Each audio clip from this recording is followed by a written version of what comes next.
नमस्कार, मैं हूं प्रकाश चंद्र होता। आज हम बात करेंगे अनलॉक से जुड़ी कुछ मुद्दों को लेकर। उससे पहले मैं एक बात बता दूं, आज देश के प्रधानमंत्री नरेंद्र मोदी भी चिंतित दिखे कुछ लोगों को लेकर। कुछ लोग जो नियमों का पालन नहीं कर रहे हैं, मास्क नहीं पहन रहे हैं, या फिर जिस तरह से सोशल डिस्टेंसिंग का पालन करना चाहिए वो नहीं करने का आज साफ दिख रहा था प्रधानमंत्री की चेहरे पर। उन्होंने कहा, प्रधानमंत्री ने इस बात को लेकर देश के जनता को कहा, लॉकडाउन के समय जिस तरह से हम नियमों का पालन किए, अनलॉक में भी उसी तरह का हमको नियमों का पालन करना चाहिए।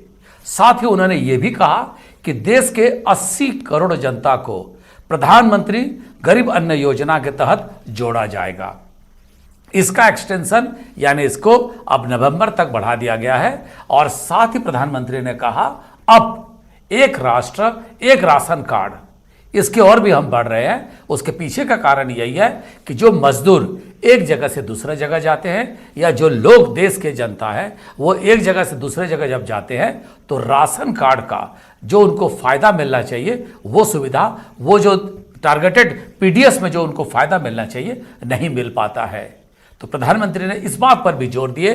पर सबसे बड़ी बात उन्होंने कहा, लॉकडाउन में हम जिस तरह से नियमों का पालन करते थे, लॉकडाउन होने के बाद अब जब अनलॉक की बात कर रहे हैं, ताला खोलने की बात कर रहे हैं, तब भी नियमों का पालन होना चाहिए। आज इसी तरह का एक विषय पर हम बात करेंगे, बस सेवा को लेकर। लगभग 100 दिन तक बस की सेवाएं बंद थी, क्योंकि कोरोना का खतरा सबको था, संक्रमित हो जाएगा इसी डर से विमान सेवा, रेल सेवा के साथ साथ सड़क परिवहन भी बाधित रहा। छत्तीसगढ़ में लोगों को बता दें कि शायद देश में से एक आध ऐसे स्टेट होंगे जहां पे सरकारी बसें चलती ही नहीं है, केवल और केवल गैर सरकारी यानी प्राइवेट बस छत्तीसगढ़ के सड़कों पर दौड़ती है। ऐसे में लॉकडाउन के बाद राज्य सरकार ने अनुमति दे दी है कि अब बस चलने चाहिए, क्योंकि संक्रमण की खतरा कम हो रहा है। लोग लगातार 3 महीने से अपने घरों में तालाबंदी में थे, अब एक जिले से दूसरे जिले में जाएं। लेकिन जो बस संचालक है वो कह रहे हैं हम बस नहीं चलाएंगे। तर्क दे रहे हैं कि हमारा 6 महीने का जो रोड टैक्स है उसको माफ होना चाहिए। राज्य सरकार मात्र 2 महीने का टैक्स फ्री कर रही है, यह पर्याप्त नहीं है। परिणाम यह है, छत्तीसगढ़ की 2.5 करोड़ की जनता फंसे हुए हैं अपने अपने घरों में। एक शहर से दूसरे शहर के लिए बस ना चल पा रही है, ना गांव से शहर तक जो सरकारी दफ्तर खुलने के बाद भी काम नहीं करा पा रहे। आज इसी विषय पर चर्चा करेंगे। हमारे साथ 3 वरिष्ठ मेहमान हैं, लोगों की दिक्कतों को लेकर चर्चा करेंगे। हमारे साथ है विकास तिवारी, कांग्रेस के प्रवक्ता है, साथ ही धर्मराज महापात्र सीपीएम के वो नेता है, साथ ही हमारे साथ है सूर्यकांत शुक्ला जो बस एसोसिएशन, छत्तीसगढ़ के जो बस एसोसिएशन है उसके वो सदस्य हैं। तीनों मेहमानों का बहुत बहुत स्वागत है। मैं चर्चा की शुरुआत करूंगा सूर्यकांत शुक्ला जी से। शुक्ला जी, मेरी आवाज अगर आप तक पहुंच रही है, मैं आपसे जानना चाहूंगा, सरकार ने अनलॉक कर दिया, प्रधानमंत्री ने कह दिया अब सड़क मार्ग पे यात्री परिवहन शुरू हो सकता है, लेकिन छत्तीसगढ़ में अभी भी बसें नहीं चल रही है। क्या कारण है, क्यों नहीं चल पा रही है? छत्तीसगढ़ में बसों के संचालन का कारण, नहीं संचालन होने का कारण ये है कि बस एसोसिएशन ने पिछले 3 महीने से जो बसें नहीं चली उनका हम टैक्स छूट मांग रहे हैं। दूसरा, आगामी जो 3 महीने और है उसके भी छूट मांग रहे हैं। शासन से हम निवेदन कर रहे हैं आपके माध्यम से कि 6 माह का कुल टैक्स छूट किया जाए, तब हम बस चला पाएंगे। और इसके साथ और भी हमारी मांगे हैं, 4-5 मांगे, वो भी हम बता देना चाहते हैं आपके माध्यम से। सरकार से निवेदन करते हैं कि जितने दिनों तक हमारे बस संचालन बंद थी, जब तक हमारी बसें खड़ी थी तब तक का इंश्योरेंस का पैसा भी न लिया जाए, उसकी अवधि उतनी बढ़ा दी जाए जितने अवधि तक बसें खड़ी थी। इसके अलावा टोल टैक्स जो बहुत अधिक है छत्तीसगढ़ में, और उसे भी समाप्त किया जाए या उसमें रियायत दी जाए। तीसरा, छत्तीसगढ़ में करीब करीब 15,000 बसें संचालित होती हैं और 15,000 बसों में एक साथ संचालन करना असंभव है। तो हम शासन से मांग करते हैं कि ज़्यादा से ज़्यादा 30 से 40% बस का संचालन ही हो पाएगा और बाकी बसों को आई फॉर्म यानी के फॉर्म और एम फॉर्म भर के उनका कागजात जमा कर दिया जाए और उनका टैक्स माफ कर दिया जाए। पूरे भारत में ऐसे कई प्रदेश हैं जहां पर छत्तीसगढ़ जहां पर बसों का टैक्स माफ किया गया है 6-6 माह के लिए। बिल्कुल, ये पड़ोसी राज्य है छत्तीसगढ़, पड़ोसी राज्य में भी इस तरह की चीजें हुए हैं। शुक्ला जी, आपसे फिर आऊंगा। मैं विकास तिवारी से जानना चाहूंगा। विकास जी, छत्तीसगढ़ से पड़ोसी राज्यों में कुछ एक में इस तरह की निर्णय लिया गया है, तो विकास जी आप क्या कहेंगे कि इस तरह की निर्णय जो लिया गया है, क्या छत्तीसगढ़ को दिक्कतें कहां है? सरकार ने कह दिया अनलॉक हो जाए, ताला खोल दिया जाए, लेकिन अभी तक ताला नहीं खुल पा रहा है। लोग अपने गांव में, अपने शहर में अभी भी फंसे हुए हैं, क्योंकि छत्तीसगढ़ में सरकारी बसें चलती नहीं है। जो बसें हैं सारे गैर सरकारी प्राइवेट बस है। क्या कर रही है सरकार?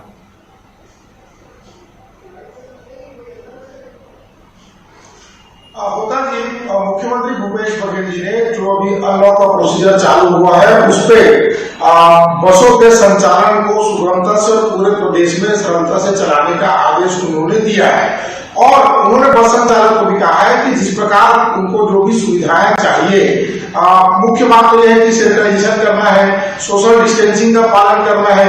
इस बाबत सरकार ने जो भी आदेश जारी किया था वो किया है और शायद बस एसोसिएशन की कुछ मांगे हैं और अगर वो मांगे हैं तो सरकार को आकर के उनको मुलाकात करना चाहिए। मुख्यमंत्री जी सहृदय के व्यक्ति हैं और वो सबकी बातें सुनते हैं अगर उनकी कोई भी मांग है तो। लेकिन अभी समय अपना चीजों को छोड़ करके जनहित को देखना आवश्यक है। अभी 7 दिन से ज्यादा का लॉकडाउन का समय था, लोग अपने अपने जगहों पर नहीं पहुंच पा रहे। तो आपने उत्तर प्रदेश के अंदर में देखा होगा कि श्रीमती प्रियंका गांधी जी ने 1000 बस मजदूरों के लिए भेजा था।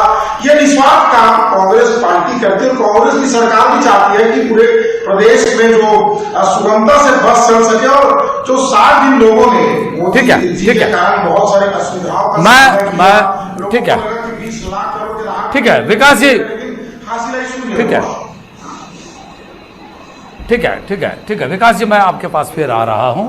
धर्मराज महापात्र जी हमारे साथ जुड़े हैं। धर्मराज जी, मेरा एक सवाल है आपसे। यहां पे बात उठ रही है एक तरफ से जो 15,000 बसें चलते हैं छत्तीसगढ़ के और उनसे जुड़े हुए जो कर्मचारी हैं, लगभग कभी कहा जा रहा है 5,000 है, 7,000 है, जितने भी है, जितने लोग भी है, उनकी बात कही जा रही है। दूसरी तरफ प्रदेश की 2.5 करोड़ जनता है, वो बस सेवा से वंचित हो रहे हैं। लॉकडाउन खुलने के बाद भी लॉकडाउन में फंसे हुए हैं। क्या कहेंगे धर्मराज जी?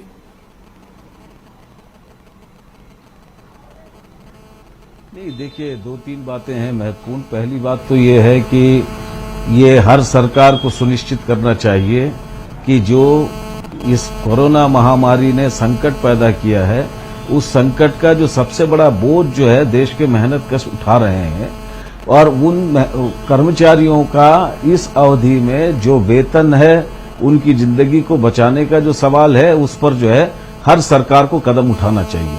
इसीलिए हम ये भी मांग कर रहे हैं कि ये राज्य सरकार के साथ ही केंद्र सरकार की भी जिम्मेदारी है और इसलिए हमारी ये मांग है कि देश के हर जनधन खाताधारी को आगामी 6 महीने तक 7,500 रुपया का मदद मिलना चाहिए और केंद्र सरकार को ये जिम्मेदारी उठानी चाहिए।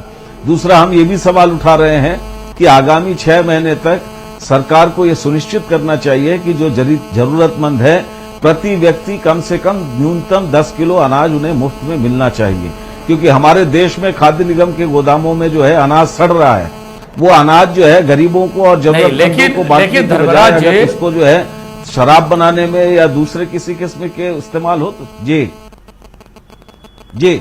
मेरा सवाल है कि एक तरफ से बस चलाने वाले जो है माना जाता है वो अमीर लोग हैं, जो बस चलाते हैं वो अमीर लोग हैं यही माना जाता है, और जो सरकार है उनकी और बस संचालकों के बीच में ये बातें ठन रही है कि आखिर कैसे आगे बढ़े, रास्ता क्या है, समाधान क्या है इसका?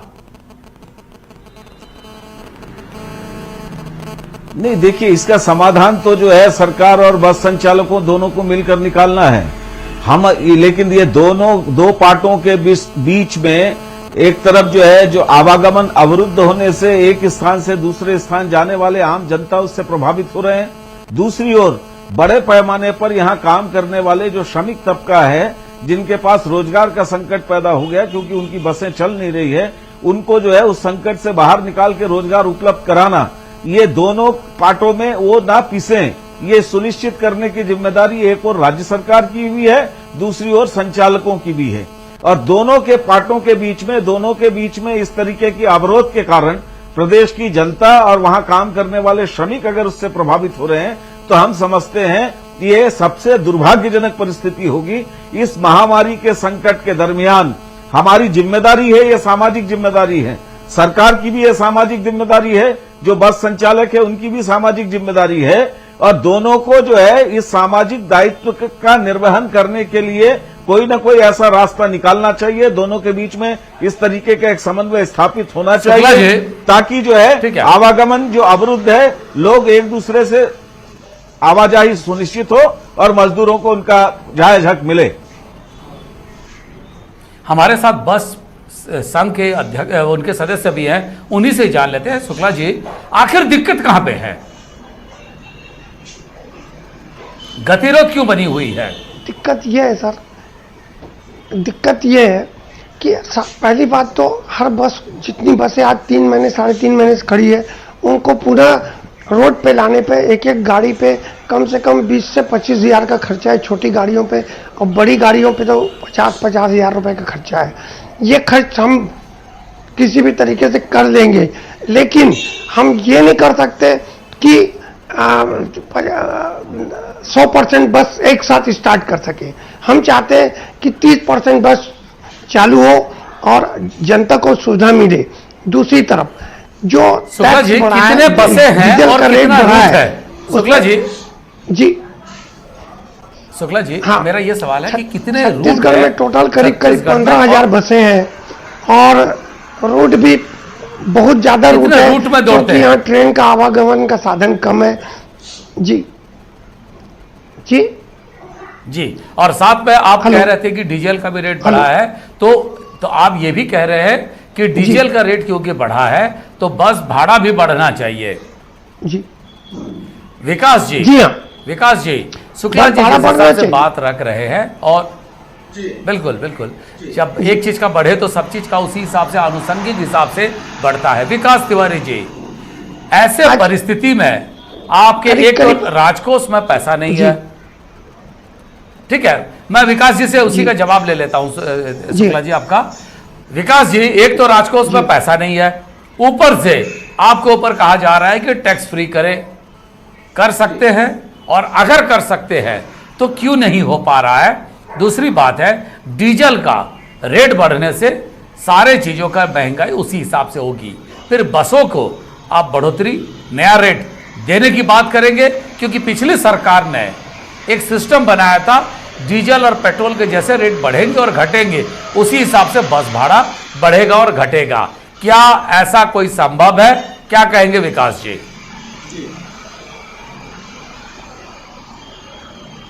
होता जी, देखिए, देश के प्रधानमंत्री जी मन की बात तो करते हैं लेकिन जनता की बात सुनते नहीं है। साइकिल समझिए, मुख्यमंत्री भूपेश बघेल जी ने इन्हीं समस्याओं को दूरअंदाज, जब उनको समझ में आ गया था कि आने वाले समय में समस्याएं आएंगी, उन्होंने तत्काल प्रधानमंत्री जी को 30,000 करोड़ रुपया राहत पैकेज इस प्रदेश को देने के लिए मांग किए थे। अब इस पैसे का उपयोग बस संचालकों के लिए किया जाता, अन्य लोगों को राहत देने के लिए किया जाता, लेकिन भाजपा की सरकार कोरोना कोविड महामारी के समय में भी पेट्रोल और डीजल के मूल्यों को लगातार बढ़ा रही है। अब तो डीजल का मूल्य पेट्रोल से भी ज्यादा हो गया है।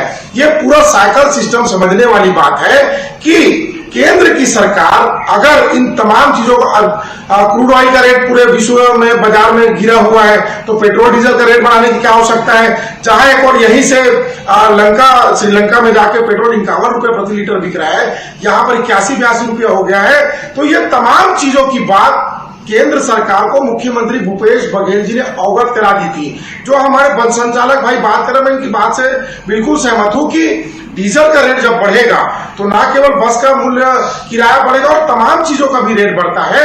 तो इन बातों का संज्ञान केंद्र की सरकार को मन की बात में करना चाहिए, लेकिन वो केवल और केवल अपनी पीठ थपथपाने में लगी रहती है। अगर मुख्यमंत्री भूपेश बघेल जी के पत्र का संज्ञान लेकर मोदी जी 30,000 करोड़ तत्काल उन 20 लाख करोड़ के पैकेज में देते तो प्रदेश का हाल आज सुगमता से चलता। कहीं ना कहीं सारे लोग परेशान है कि तो जहां विकास जी आपका कहना है, विकास जी 35 किलो चावल दे रहे हैं, धान समर्थन मूल्य दे रहे हैं, लेकिन वहीं पर जी विकास जी इसका मतलब है कि अगर 30,000 करोड़ नहीं मिलेगा तो फिर ये जो प्रॉब्लम है बस वालों का, इसका समाधान नहीं हो पाएगा। जी नहीं, मैं ऐसा नहीं कह रहा हूं। देखिए, बस संचालकों की जो भी बात है, मैं तो उनको कहूंगा मुख्यमंत्री भूपेश बघेल जी से मिले, निश्चित तौर पर कोई ना कोई समाधान निकलेगा। लेकिन होता जी ये साइकिल जो बिगड़ा है, इस साइकिल सिस्टम को सुधारने का अगर कोई महती योगदान दे सकता है तो केंद्र सरकार और प्रधानमंत्री नरेंद्र मोदी जी, जो अभी तत्कालिक स्थिति में आंख मूंदे हुए बैठे हैं। ठीक है, धर्मराज महापात्रा जी, कुछ मांगे ऐसी है जैसे इंश्योरेंस की बात है, ये भारत सरकार की है। कुछ बातें हैं जो छत्तीसगढ़ सरकार से जुड़ी हुई है। मेरा सवाल है, क्या जो छत्तीसगढ़ के 2.5 करोड़ जनता है, उनके हितों को देखते हुए, मांगों को बरकरार रखते हुए बस की संचालन हो सकती है क्या?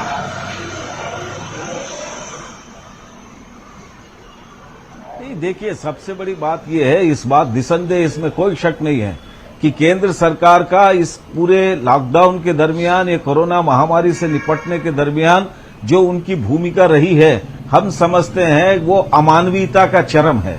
इतनी अमानवीयता, हम जब लाखों की संख्या में लोग सड़कों पर निकल रहे हैं, सड़कों पर दम तोड़ रहे हैं, उनको अपने घर पहुंचाने के लिए अगर कोई सरकार हस्तक्षेप नहीं कर सकती है, हम समझते हैं उस सरकार को नैतिक रूप से जो है सरकार में रहने का कोई हक नहीं है। इसके लिए अगर कोई जिम्मेदार है तो वो केंद्र सरकार है। लेकिन महापात्रा जी, उनकी जो भूमिका होनी चाहिए, उनका जो योगदान होना चाहिए, सुप्रीम कोर्ट के इंटरवेंशन के बाद। मैं अपने सवाल को फिर से दोहरा रहा हूं। 1 सेकंड, मैं आपकी बात पर आ रहा हूं। 1 सेकंड, मैं उसी बात पर आ रहा हूं। ठीक है जी, मैं इसीलिए आपके सवाल का ही जवाब दे रहा हूं। ये केंद्र सरकार की भी जिम्मेदारी है। आज तो हालत यह है कि हर चीज के लिए आपने प्रदेश को छोड़ दिया, खुला छोड़ दिया, हर चीज के लिए स्टेट को आपने। आप मुझे बताइए, पेट्रोल पर जो टैक्स वसूल रहे हैं, उसका 1 पाई हिस्सा भी स्टेट गवर्नमेंट को नहीं मिल रहा है। क्यों पेट्रोलियम प्रोडक्ट की कीमतों को बढ़ा रही है? ऐसे समय में जब जनता त्राही त्राही कर रही है, अंतर्राष्ट्रीय बाजार में क्रूड ऑयल का कीमत घट रहा है, तब आप जो है जनता को निचोड़ रहे हो। इससे बड़ा शर्मनाक और अमानवीय कदम क्या हो सकता है? तो ये केंद्र सरकार की भी जिम्मेदारी है। अगर राज्य सरकार और केंद्र सरकार दोनों ही सरकारों को अपनी जिम्मेदारी लेनी पड़ेगी। ठीक है, सूर्यकांत शुक्ला जी, डीजल का जो रेट बढ़ा, इससे आपकी खर्चे में कितनी बढ़ोतरी हो गई बस चलाने में?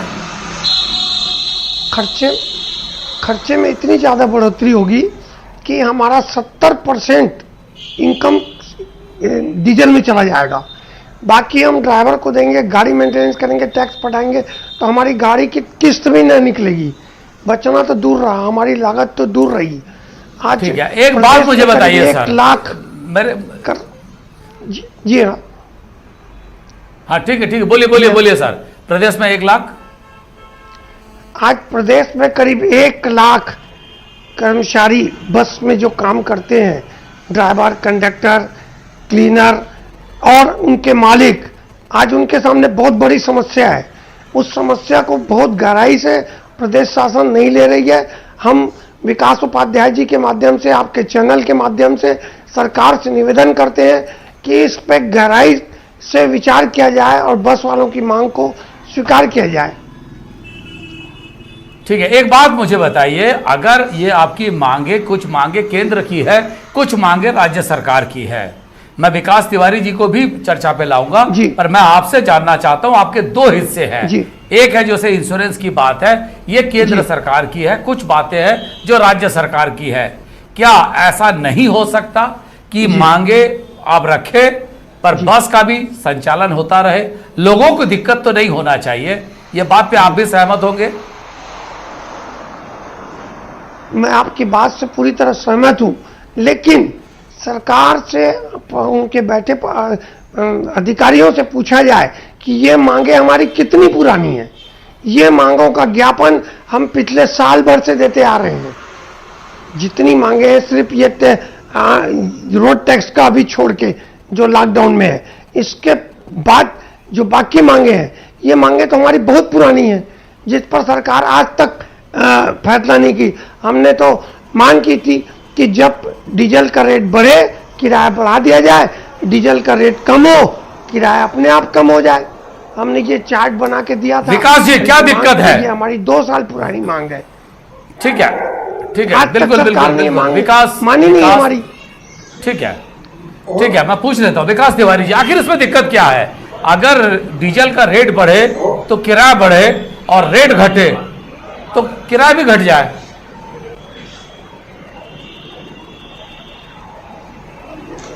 होता जी, आप मुझे एक बात ये बताइए, और हमारे जो बस संचालक एसोसिएशन के मित्र हैं, मैं उनको ये भी बताना चाहूंगा, जिस प्रकार आप प्रदेश सरकार से अपेक्षा रखते हैं कि वो उनकी मांग सुने, तो आप हिम्मत करके प्रधानमंत्री नरेंद्र मोदी जी से भी पूछ लीजिए। देखिए, डरने की आवश्यकता नहीं है, ये स्वतंत्र लोकतंत्र है। दूसरी बात, पिछले कई महीनों से पेट्रोल और डीजल का रेट तो एक पाया कम हुआ नहीं है, वो तो लगातार बढ़ रहा है। और शुक्ला जी जो बस संचालक एसोसिएशन से, उनका राष्ट्रीय बस संचालक एसोसिएशन से भी संबंध होगा, तो सारे बस संचालक मिलकर प्रधानमंत्री जी को पत्र क्यों नहीं लिखते कि जब क्रूड ऑयल का रेट गिर रहा है तो आपको डीजल और पेट्रोल का भी रेट गिराना चाहिए। कल speak up for high petrol का भी जो कार्यक्रम कांग्रेस पार्टी ने रखा था, आम जनता के लिए रखा था, बस एसोसिएशन के लिए रखा था, कांग्रेस पार्टी के लिए नहीं रखा था। मेरा यह कहना है, विकास जी, भूपेश बघेल जी से जो भी मांगे हैं, जो भी बात है, जो प्रदेश सरकार का मत है, निश्चित तौर पर करना चाहिए। विकास जी, आप बहुत बुद्धिमान व्यक्ति हैं, आप बातों को घुमा दिए भारत सरकार की तरफ। मेरा कहना था कि ये कब तक इस तरह की बातें रहेंगे, क्योंकि छत्तीसगढ़ की जनता को दिक्कत हो रही है, इसका कहीं ना कहीं समाधान का रास्ता निकलना चाहिए। मैं आ रहा हूं धर्मराज जी आपके पास। विकास जी, जी जी, निश्चित तौर पे होता जी, इन समस्याओं का समाधान निकलना चाहिए। जिस प्रकार मुख्यमंत्री भूपेश बघेल नरवा गरवा का उद्देश्य लेके चल रहे हैं, किसानों का कर्ज माफ करें, आज भी शुक्ला जी का 400 यूनिट बिजली में आधा बिल वो मटा रहे, वही तो हम कह रहे हैं कि पेट्रोल और डीजल का रेट कम होना चाहिए, उसे जीएसटी के दायरे माना चाहिए। डीजल का रेट कम होगा तो निश्चित तौर पर किराया भी कम होगा और सभी लोगों को राहत मिलेगा। ठीक है, धर्मराज जी, आप कुछ कहना चाहते हैं? जी देखिए, मैं जो है ये स्पष्ट रूप से कहना चाहता हूं, ये जो फिलॉसफी है कि बाजार में कीमत बढ़े उसके आधार पर जो है कीमतें बढ़ जाए, और बाजार में कीमत घटे तो उसके आधार पर घट जाए, ये बिल्कुल इररिलेवेंट है, अवास्तविक है। बाजार में कीमतें घट नहीं रही है, बल्कि उल्टा है। हम तो पेट्रोल डीजल के मामले में वही तो सवाल उठा रहे हैं कि जब आपने जो है इसको जो है मुक्त कर दिया, बाजार के हवाले कर दिया, उस समय ये लॉजिक दिया गया इंटरनेशनल मार्केट में जब भी क्रूड ऑयल की प्राइसेस घटेंगी, कीमत घट जाएगी, और बढ़ेगी तो बढ़ेगी। लेकिन हकीकत क्या, ऐसा हुआ नहीं। और इसीलिए आज ऐसे ही कोरोना की महामारी में लोगों का रोजगार नहीं है, लोगों की क्रय शक्ति खत्म हो गई है, घट रही है, लोग त्राही त्राही कर रहे हैं। अगर आप किसी भी कीमत से बस के भाड़ा में अगर कोई भी बढ़ोतरी करेंगे तो ये उस पहले से निचोड़ी हुई जनता की जिंदगी पर हमला होगा, जिसे किसी सूरत में हम स्वीकार करने के लिए तैयार नहीं। ये गलत बात है, जिम्मेदारी सरकार की है। मैं बीच में कहना चाहूंगा होता जी, मैं आपके माध्यम से राहत देने एक मिनट कहना चाहूंगा। ठीक है, ठीक है, बोलिए शुक्ला जी। ठीक है, एक सेकंड आप एक सेकंड मुझे अपनी बात पूरी कर लेने दीजिए। मैं स्पष्ट रूप से बोलिए, बस ऑपरेटर की जो भी दिक्कत है, समस्या है, उनको जो मदद है सरकार करे, लेकिन कीमतों में बस भाड़े में कोई बढ़ोतरी नहीं होनी चाहिए। ठीक है शुक्ला जी क्या कहेंगे? बिल्कुल फाइनल वर्ड है, उसके बाद क्लोज करेंगे। सर मैं ये कहना चाहूँगा सर, शायद भाई साहब को ये नहीं मालूम कि बसों का व्यापार, बसें पूरी तरह शासन के अधीन है। शासन द्वारा निर्धारित किराए से ज़्यादा वो ले नहीं सकती। शासन उनका निर्धारित करती है किराया, कम करेगी तो कम होगा, ज़्यादा करेगी तो ज़्यादा होगा। ये कहना गलत है कि हम बस का किराया कम नहीं करेंगे। 10 सेकेंड चार्ट बनेगा, कई प्रदेशों में बन चुका है, ऐसी नीति लागू हो चुकी है ठीक कि है। किराया डीजल के रेट दाम कम होते हैं अगर ये तो कम हो जाता है। ठीक है सर, ठीक है सर। होता है तो बढ़ सरकार जाता है। को बस का अधिग्रहण करना चाहिए और फिर से एक बार राज्य परिवहन का निर्माण करना चाहिए। सरकारी बसें चलनी चाहिए, सरकारी ठीक है, बसें तो चलनी इसके लिए भी चाहिए। तैयार है, एक बार बस ले परिवहन ले। सेवा सार्वजनिक होना चाहिए। हम तो बोलते हैं हमारी बस ले ले, वो ठीक है सर, अधिग्रहण कर ले। ठीक है। विकास तिवारी 5 सेकंड में अपनी बात रख ले, 10 सेकंड में अपनी बात रख ले, प्रोग्राम को क्लोज करेंगे। विकास तिवारी 10 सेकंड मैक्सिमम, सीधे पॉइंट पे बोले। मेरा निवेदन है, मैं धर्मराज महापात्र जी की बात को आगे बढ़ाते हुए, कल speaker for high petrol price, fuel price में है, शुक्ला जी की बात रखा जाएगी। देश के प्रधानमंत्री जी से हमारा सबका अनुरोध है कि पेट्रोलियम पदार्थ को कम किया जाए, उसे जीएसटी में लाया जाए ताकि आम जनता सुगमता से बसों में सफर कर सके। ठीक है सर। सूर्यकांत शुक्ला जी, विकास तिवारी जी, धर्मराज महापात्रा जी, तीनों मेहमानों का बहुत बहुत धन्यवाद। सवाल यह नहीं है कि किराया बढ़ाना चाहिए कि नहीं बढ़ाना चाहिए, सवाल यह है बस की पहिया कब तक थमे रहेंगे, बस कब तक नहीं चलेगी। लॉकडाउन से अनलॉक पे हम पहुंच गए हैं। प्रदेश के 2.5 करोड़ जनता घरों में बंद थी, अपने निकट जनों से दूर थी, सरकारी कामकाज भी नहीं हो पा रहा था। अब समय आ गया है बस के संचालन हो जाए, लोग अपने कामकाज करें। जो 3 महीने से जिसको जहां फंसा था वो वहीं फंस के रह गया था, वो अब सहज सब सुविधा से, सुलभ रेट से अपने गंतव्य स्थल पर पहुंचना चाहता है। लेकिन शायद बस वाले सरकार से ऊपर है, सरकार की जो भी अभी तक निर्णय लिया जाना चाहिए वो नहीं मान रहे, बस नहीं चल पा रही है। कोरोना का लॉकडाउन तो खत्म हो गया, लेकिन अनलॉक बस की पहियों को लेकर अभी तक शुरू नहीं हो पा रही है। उम्मीद करते हैं, अपील भी करती है न्यूज़ 18 बस संचालकों से और सरकार से कि इस तरह के गतिरोध को खत्म करे और जनता के हितों में बस की सेवा तत्काल शुरू किया जाए। एक नया विषय लेकर हम कल फिर उपस्थित होंगे। आज समय हो गया, हमें दीजिए विदाई।